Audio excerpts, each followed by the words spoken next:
کبھی سورج کے بارے میں آپ نے ایک بات غور کی ہے کہ سورج جو سب کو روشنی دیتا ہے وہ اپنی روشنی تقسیم کرنے میں کنجوسی نہیں کرتا.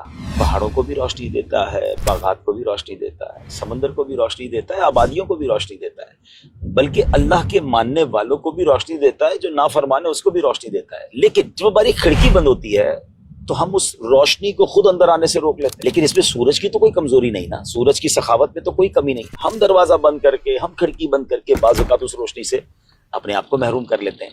بالکل ایسا ہی معاملہ اللہ کی رحمت کو بھی اپنے قریب آنے سے کس طرح روکتے ہیں کہ ہم بندوں سے معافی نہیں مانگتے، کیونکہ اللہ تو قادر مطلق ہے، وہ ہمارے گناہوں کو معاف کرتا ہے، کر سکتا ہے. لیکن اس نے کچھ معاملات اپنی رحمت کی کچھ برسات بندوں کے حقوق کے ساتھ جوڑ دی ہے.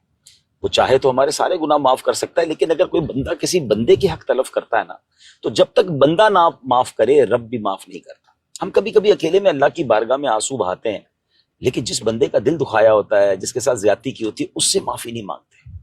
یقین جانیے اللہ کی بارگاہ میں معافی کے ساتھ ساتھ ان بندوں سے بھی معافی مانگیے جن کا دل دکھایا ہے، جن کے ساتھ زیادتی کر لی ہے، جن کا کوئی حق دبا لیا ہے، کیونکہ جب تک وہ معاف نہیں کریں گے اللہ بھی معاف نہیں فرمائے گا. اور ہاں، معافی مانگنے سے عزت کم نہیں ہوتی. ہاں، یہ وہ عاجزی ہے کہ اللہ کی بارگاہ میں بندہ اور ترقی پا جاتا ہے. جو بندوں کے سامنے معافی مانگ کے گرتا ہے نا، اللہ اسے اور بلندی عطا فرماتا ہے. تو آئیے اس رمضان میں اللہ سے تو معافی مانگنی ہے، اس بار اللہ سے تو توبہ کرنی ہے، مگر ان بندوں کو بھی تلاش کر لیجئے کہ جن کا حق دبایا ہے، جن کے ساتھ زیادتی کی ہے، جن کا دل دکھایا، ان سے بھی معافی مانگ لیجئے. اور ہاں، کچھ حقوق تو ایسے ہیں جو صرف معافی سے پورے نہیں ہوں گے، اس کا ازالہ کرنا ہوگا. اگر آپ نے کسی کے پیسے دبائے ہیں تو پیسے واپس کرنے ہوں گے نا. ایسی چیز جو واپس دینے والی ہے وہ واپس دیجئے، توبہ کیجئے، معافی مانگیے، اور اللہ کی رحمت کے نور کو اپنے دل کی طرف آنے دیجئے.